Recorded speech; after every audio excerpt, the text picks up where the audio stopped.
So last weekend, my sister announced that she was bringing her new boyfriend to our family dinner, and the only thing she told us was that he was a magician. Naturally, my mom started panicking about whether we needed to hide the silverware, and my dad just grumbled about how he hoped this one didn't try to saw anyone in half at the table. I was mostly curious about what kind of magician shows up to a lasagna night in the suburbs, but I figured at the very least, maybe he'd pull a rabbit out of my dad's old recliner or something. When he finally arrived, he looked completely normal, no cape, no top hat, just a guy in a button-up shirt and suspiciously large cargo pants. We all sat down, and right away, he started talking about how he could make things vanish into thin air.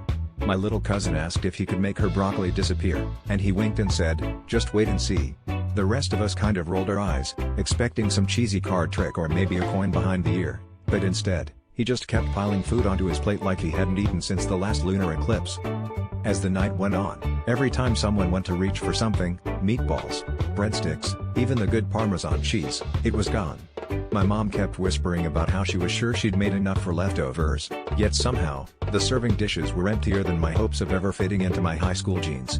The boyfriend just sat there smiling, occasionally asking if anyone minded if he had just a little more, until finally, my dad tried to salvage the situation by suggesting we eat dessert.